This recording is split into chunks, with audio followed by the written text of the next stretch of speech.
Hello everybody, today I'm reading another Psychic Awakening story. This time it's called In Harmony Restored. Formidis Prime Hive burned. It rang with the cacophony of war. The ground shook until shattered glass jingled and rubble danced. Lasguns screamed and autoguns rattled out their staccato war cries. Artillery sent rhythmic thumps and booms echoing between the tall flanks of ruined hab blocks, as though along man-made canyons. Smoke filled the air, billowing through the district's rubble-strewn streets from the blazing wrecks of ground cars and blasted mining vehicles. Yave cradled his pulse carbine and made himself small behind the cratered remains of a drywall. The Tau gun was a reassuring presence in his hands. It was obviously and infinitely superior to any Imperial technology that Yave had used during what he thought of as his old life. It hummed quietly to him, its machine spirit calm and harmonious, so unlike the belligerent ghosts within Imperial machines. "Oh, but you can be wrathful when you must, can't you?" he whispered to it. Just like the Tau themselves, he thought, not peaceable cowards, but not murderous, wasteful zealots either. They won't shy from fighting, but their first recourse is always words, and when they kill, it is for the greater good. The thought centered him further, filling Yave with the sense that he was fighting for righteous masters and a righteous cause. That was good, he supposed, because today it seemed like he was going to die for them. "Fireteam 7, report," came the voice of Gui Shenna, his fireteam commander, in his ear. She spoke through the small, smooth Vox earpieces that Yave and all his team wore. Another Tau technology, again far superior to the lumpen Vox sets relied upon by the Emperor's soldiery. 7-3 here, came Nori's reply through the bead. 7-5 reporting, said Tuller. 7-8 here, Yave added in a low voice. He didn't know how close the enemy might be and had no desire to give himself away. Several seconds of Vox silence followed Yave's words, and his heart sank further. Only 4 of them left now that the rout was done. Worse than he'd feared. From the oath she breathed before speaking, Shenna felt the same. "We commend the souls of our fallen to the care of the greater good. In death may they enjoy the harmony we all are denied in life," she said reverently. Then her tone hardened as she pressed on. "Does anyone have eyes on the enemy? Did they follow us?" "I don't think so. They were still busy with the Genestealer cultists," said Tuller, sounding disgusted. Yave knew how the big man felt. This war had been hard enough when it was just the Imperials they had to worry about. When the Genestealer cult rose up from the mines and sewers, they had plunged Formidis into absolute anarchy, and the neatly ordered plans of the planet's Grey Vaser liberators had collapsed. The only consolation, as far as Yave could see, was that the sudden uprising had given the Imperials as much trouble as the Grey Vaser. They have the numbers to plough on regardless, though, he thought, sourly. Not to mention that stringent willingness to feed men and women into the meat grinder until victory is won. Such mindless slaughter wasn't the Tau Empire's way. Thus, neither was it the way of the Grey Vaser. Still, all the guerrilla tactics, feigned retreats and sudden ambushes in the Empire didn't look likely to win them the war for Formidis. "You see the burned-out ground car by the corner of Herald's Way and the thoroughfare Angelic?" asked Shenna. The survivors of her fire team confirmed that they did. "Rally on that point," she said, and Yave felt a faint stir of hope at the determination in Shenna's voice. It was banished a second later as combat aircraft shot overhead, fast and low, and left a rippling string of detonations in their wake. Fire rose beyond the ruins in a nearby street. Human voices screamed in terror and pain, and Yave had no idea whose side they were on. Heart-thumping, he forced himself to lunge out from his meagre cover and run, doubled over, through the remains of whatever home or businesses this had once been. It was so blackened and blasted that he couldn't tell. Rubble, glass and bone crunched under his boots. Drifting smoke turned his breath ragged and wheezing as he ran. Yave clutched his Tau gun tighter. He expected at any moment to feel the sharp burn of a lasbolt hitting him, or to be smashed from his feet by the pummeling impact of autogun fire. Neither came. Instead, Yave slid into the shadow of the wreck and was swiftly joined by the last few members of his fire team. Nauri, slight and wiry, was formerly a duct cleanser from the Mid-Hive Guilds. Tuller had been a manufactorum labourer from Smelter's Falls, until he had heard the message of the greater good. Shenna was stern-faced, short-haired, and still boasting the granite-hewn build that life in the Planetary Defence Militia had given her. They all held Tau guns. They were all scorched and bloodied. They all looked scared, but fiercely determined. "I've heard from Fire Team 4 and Fire Team 2, said Shenna, and Yave's chest unhitched slightly. The thought that they might be facing this alone had frightened him badly. "They've rallied in the Aqua Processor Shrine just north of here. Lighter casualties than us." "Not difficult," said Naui, expression grim. "I've also had word from Shaper Kangok," said Shenna, a note of savage satisfaction creeping into her voice. "He and his entire tribe are pushing up from Sector 18. Kroot, that'll put the fear of the Tau Va into these bastards," said Yave, feeling a vicious delight of his own. The ferocious and cannibalistic Kroot repulsed him, or at least the ignorant imperial part of him that even years in service of the greater good couldn't wholly expunge.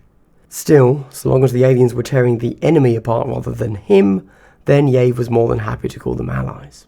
"Not unless we can hold the imperial push long enough," Shenna replied. "Spotter drones confirm multiple armor squadrons amongst the Vostroyan advance, and if they make the triumphal way before Kangok get his tribe across it, they turn the place into a shooting gallery." "How do we stop tanks?" asked Tuller. "The drones have identified weak points in the armor seals at the rear of their turrets and engine shrines. Pulse rounds should punch through with enough persistence," said Shenna, unslinging a heavy canvas pack from her shoulder. "Also, there's these." Carefully, almost reverently, she spilled a small cluster of orb-like devices from the pack. Each was the size of a human fist. "Electromags, spirit banishers," said Naui, wide-eyed with recognition. "That's right, and we don't have many, so for the love of the greater good, don't waste them," replied Shenna as she rationed out the Tau grenades. Yave attached his 3 electromagnetic pulse grenades to his belt with the same care he'd once taken handling his machine-stamped triptych of the Emperor, the Primarch, and the High Lords. "Not just us handling them either, is it?" Yave said as a fresh squall of gunfire erupted from the neighbouring streets. He heard harsh voices bellowing wild slogans as explosives crumped and automatic weapons thundered. "Down with the Imperial oppressors! Slay the unbelievers! The Star Children are watching! Ascension is at hand!" "Those deluded lunatics might actually be of use for once," said Shenna. "They can shout about their heretical gods all they want, so long as their guns do the work of the greater good. Now let's go. Yave, your point. Get into the ground floor of that hab block and find us a solid firing position we can flank the Vostroyans from." Yave saluted and set out at a jog, hearing the scuff and clink of his surviving comrades as they followed close behind. Into the smoky shadows of the bombed-out hab, through blasted sleep cells and the burned-out remains of communal rooms, Yave ignored the sprawled bodies and bone-white grins of skulls. He ignored the sick thump of his heart and the ashen dryness in his mouth, praying fervently to the greater good as he pushed down his instincts and ran towards the sound of ferocious gunfire that grew louder by the moment. He reached the front of the building and found it half collapsed. Daylight and firelight blended into red-gold bands that swirled with smoke where they cut through the gloom. Yave ducked in behind the fallen and decapitated statue of Saint Trucius the Unwilling and got his first proper look at the fighting in the street beyond. Hard to believe that an hour ago our defence line had a firm hold of this sector, he thought. The blasted remains of the Grey Vaser defensive positions were still visible amongst the rubble and ruin, as were the strewn bodies of those who had sought to hold him. They had put up a fierce fight against the Vostroyan advance elements, but when the Genestealer cultists had emerged unexpectedly from Sector 12, the Grey Vaser had found themselves pincered between the stolid, well-equipped Vostroyans and the rugged mining vehicles and mutant fanatics of the cults. The results had been as predictable as they had been bloody. The greater good can still prevail, thought Yave, as he watched fur-hatted Imperial Guardsmen pouring lasbolts and heavy weapons fire into the advancing Genestealer cults. Mining trucks exploded as they were pierced by missiles or raddled with armor-killing shells. Demolition charges and the beams of mining lasers answered, hurling loyalist bodies through the air and reducing ever more Vostroyans to corpses. As his ears caught the bow-loosening rumble and squeal of advancing tanks, Yave turned to stare down the street. Even as the first Leman Russ hove into sight through the smoke, it fired its main gun. The shell whipped down the street, leaving coiling trails in the smoke behind it. It bit deep into the hull of an armoured prospecting buggy, then detonated. The vehicle's torn remains cartwheeled through the air and crashed into the ruins close enough to make Yave hiss with fear. More tanks were moving up now, grinding over rubble and bodies, rendering all beneath their tremendous weight to pulp. Mustachioed commanders leaned from their turret hatches, pointing and yelling orders as they eyeballed their targets. More thumping booms, more whistling shells and fiery blasts, and now the tank's heavy bolters were opening up too, with a relentless chug that shook Yave's lungs. "Oh, throne," he breathed, forgetting himself. A quick, guilty glance revealed that his three comrades looked as horrified as he, and had unfortunately missed his slip of the tongue. Old habits died hard. The Genestealer cultists should have been withering the firestorm. Instead, they redoubled their efforts. Missiles flew from shoulder launchers, and suicidal cultists hurled mining charges at the tanks before bolt shells turned them to red mist. Explosions rocked the battle tanks, shredding the right track from one and setting another ablaze. Still, they came on. "Enfilading fire! Now, now, now!" shouted Shenna as the tanks drew near. Yave forced his mind to unlock and his limbs to work. He raised his carbine, sighting as best he could on what he thought might be welding seams on the turret of the nearest tank. The pulse carbine sang as he fired it, each devastating bolt of energy leaving the gun without the slightest recoil or heat. The shots flew true despite Yave's fear, but though they would have cored out a Space Marine's chest cavity, the pulse rounds only splashed from the Leman Russ's armour with harmless futility. The others joined him, their fusillade forcing the tank's commander to duck back into his vehicle with a cry of alarm. Tuller hurled an electromag, and it discharged with a thrumming crackle that sent lightning spirits dancing across the tank's hull. More pulse fire was whipping down from somewhere above, the other fire teams adding their strength to the attack. A Leman Russ shuddered to a halt, smoke spilling from its engine shrine, while another's hull gun cut out in a shower of sparks. Yet, to his horror, Yave realised that all the combined fury of the Grey Vaser and the Genestealer cultists was only slowing, not stopping, these armoured behemoths. One tank rotated its turret, shots sparking from its armour as it elevated its barrel. The vehicle bucked as the gun spoke. Yave didn't see where the shell hit, but the hail of pulse fire slackened suddenly and horribly. He would have felt more sorrow for the deaths amongst the other fire teams, except that the nearest tank was traversing its sponson heavy bolter directly towards his own. "Down! In the name of the greater good!" Fire exploded, and Yave's entire body clenched with the expectation of death. Again, it didn't come. It took his bewildered mind a moment to process the fact that it was the Leman Russ that had been blasted suddenly and violently apart, and not he and his fire team. Yave blinked stupidly, then gasped in amazement as he heard the distinctive whip crack of railgun fire. Another tank jerked, then detonated, the blue afterimage of a railgun round piercing it through and through. The Tau have come!" cried Nauri, jubilant. As another tank detonated, a voice came through Yave's earpiece, and a glance at his comrades showed him that they were all hearing it too. The voice spoke human words with the hard, slightly halting cadence of the Firecast, but his message was unmistakable. "In the name of the greater good, all alien auxiliary forces advance and present yourselves. The Sasir Sept are here to end your struggle in the name of the greater good. Advance and present yourselves." Naui was already up and running for the street, firing her pulse carbine into the retreating shapes of panicking Vostroyans. Yave followed her, Shenna and Tuller keeping pace.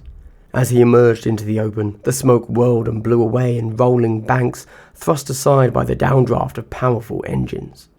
He looked up in awe as the silhouettes of three immense Manta missile destroyers bellied in low and rained repelling fire upon Genestealer cult and Imperial forces alike.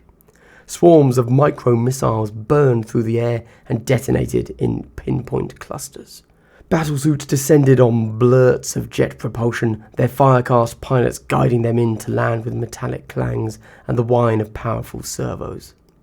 "For the greater good! We fight for the greater good!" cried Nauri. That was when they shot her. The laser blast came so suddenly that Yave was still processing what he'd seen when the battlesuit swung its Gatling laser and scythed more shots through Tulla. The big man went down, half his head missing, his blood misting the air. "No! No, we're Gwevesa! Gwevesa!"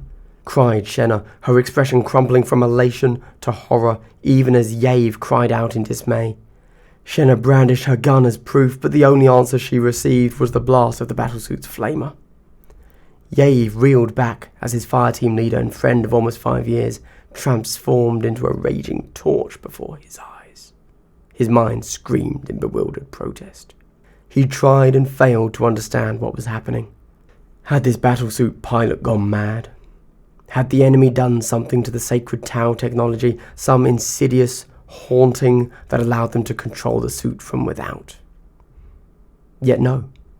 As he staggered and stared around, he could see more Tau firing upon shocked Gwevesa as they emerged from cover.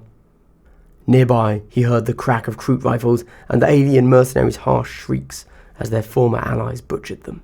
Shaking his head, tears squeezing from the corners of his eyes, Yave dropped his gun and stared in bewildered terror at the battlesuit as it stalked towards him. "Why?" he sobbed. "What did we do?" "The greater good is sullied by your superstition," came the pilot's harsh voice through his battlesuit's emitters. "You must be purged, that it might be cleansed." Purged, thought Yave in abject horror. Cleansed. He had heard words like that before, but never from the Tau. When they kill, it is for the greater good, he thought again, trying and failing to understand. It was his last thought before the battlesuit's guns let fly, and he joined his fallen comrades in the harmony of the greater good.